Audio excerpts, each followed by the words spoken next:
میرا سوال ہے کہ خوش قسمتی سے کچھ لوگ جو پیدائشی احمدی ہیں مگر اس کے باوجود وہ دینی تعلیم کی کمی کا شکار ہیں اور یہ کمی ان کی اولادوں میں منتقل ہو رہی ہے، تربیتی کوشش کے باوجود مثبت نتائج سامنے نہیں آ رہے۔ پیارے حضور، ایسے احمدی احباب کے لیے آپ کیا نصیحت فرمائیں گے کہ وہ اپنی نسلوں کو بچائیں اور دین اسلام کے مستقبل کے معماروں کی حفاظت کریں؟ ابھی میں نے سیکٹری تربیت کو باتیں جو کہی ہیں اس پہ عمل کریں۔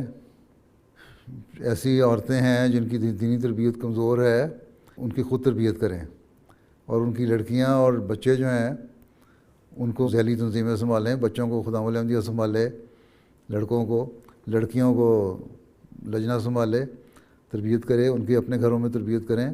تو یہ تو ایک مستقل کام ہے کرنے والا، اس کی اہمیت بتائیں، تو آہستہ آہستہ انشاءاللہ اگلی نسلیں کم از کم ٹھیک ہو جائیں گی۔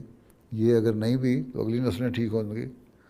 لیکن دنیا داری میں پڑ گئے تو ان سے کہہ دیں پھر دنیا داری میں پڑے تو پھر دنیا داری میں تو پھر تباہی کے علاوہ کچھ بھی نہیں ہونا، آخر میں پھر رو گے۔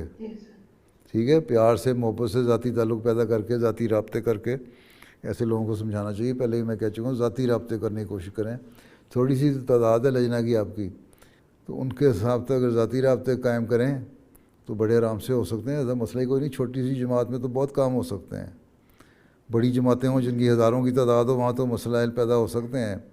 آپ تو چھوٹی سی جماعت ہیں، آپ کے ہاں تو تربیت کے جو بھی مسائل اٹھتے ہیں ان کا فوری حل ہونا چاہیے۔ اگر آپس میں آپ میں ایکا ہے، آپ میں محبت اور پیار ہے، جو عاملہ ممبرات ہیں یا دوسری پڑھی لکھی سمجھدار ہیں، ان میں پیدا کریں تو باقیوں میں بھی پیدا ہوتا جائے گا آہستہ آہستہ یہ بات۔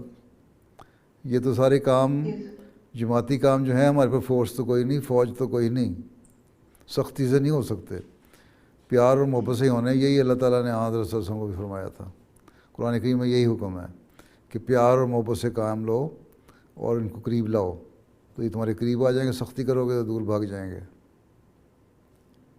ٹھیک ہے؟ جزاکم اللہ، جزاکم اللہ۔